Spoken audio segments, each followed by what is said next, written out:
আরে ভাবি, এগুলা নিয়ে কোথায় যাচ্ছেন আপনি? ছাদের উপর যাইতাছি। 45 ডিগ্রি টেম্পারেচারে গরম পড়ছে। আজকে রোদের নিচে ডিম ভাজা দেখাবো সবাইকে। তাই নাকি? চ্যালেঞ্জটা নিচ্ছেন আপনি? হ্যাঁ, সবাই করে ফেলছে। দেখি আজকে সত্যি সত্যি রোদের তো কি কি নিয়ে আসছেন? ডিম ভাজার জন্য কি কি লাগে? এই যে ফ্রাই প্যান নিয়ে আসছি, তেল নিয়ে আসছি, আর এই যে ডিম নিয়ে আসছি। তাহলে আজকে ডিম ভেজে রোদে এখানে খেয়ে ঘরে চলে যাব। তাহলে চলুন দেখা যাক কি হয়। চলেন। যে পরিমাণের রোদ, অনেক। এই ফ্রাই প্যানটা এখানে রাখলাম, কিছুক্ষণ গরম হোক। হওয়ার পর এই গরম ফ্রাই প্যানের ভেতর তেল দিয়ে ডিমটা ভেজে আমরা খেয়ে নিব। দেখি আজকে এক্সপেরিমেন্টটা কাজ করে কিনা। দেখি তো ফ্রাই প্যানটা গরম হয়েছে কিনা। ও, সেই গরম হয়ে গেছে।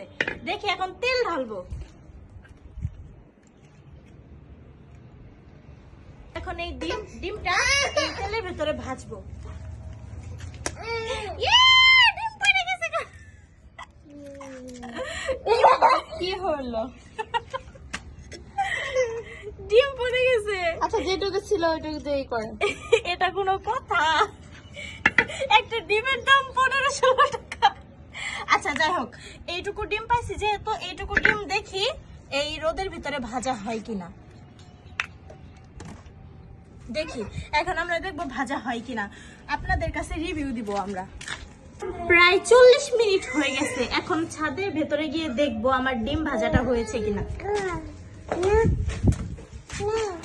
Wow! ডিম ভাজা হয়ে গেছে, একটু লবণ দিলাম।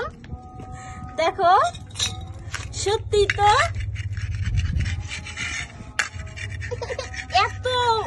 এত পরিমাণে রোদ যে ডিমটাও আপনার ভাজি হয়ে গেছে। এই যে আমাদের ডিম ভাজি, আপনারা দেখেন, সেই গরম। এই যে আমাদের ডিম ভাজি, আপনাদেরকে একটু খেয়ে দেখাই।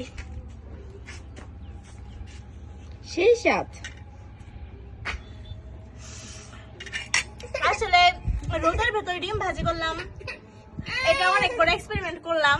তো আপনাদেরকে সত্যটা বলেই দিই, আপনারা যে দেখেন প্রত্যেকটা মানুষ এই ভিডিওটা করছে, এই ডিম দিয়ে রোদের ভেতরে এক্সপেরিমেন্ট করছে যে 45 ডিগ্রি রোদের ভেতরে ফ্রাই প্যানের ভেতর ডিম ভাজি করলাম।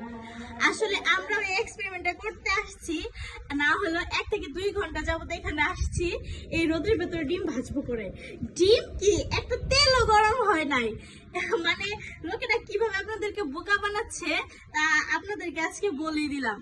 এই ডিমটা ভাজি হচ্ছে না দেখে নিচে গ্যাসের চুলায় ভাজি করে এই যে এখন আপনাদেরকে দেখলাম যে এই 45 ডিগ্রি রোদের ভেতর ডিমটা ভাজি হয়ে গেছে। তাহলে আপনাদেরকে কিভাবে সবাই বোকা বানাচ্ছে এখন বুঝতে পারলেন তো?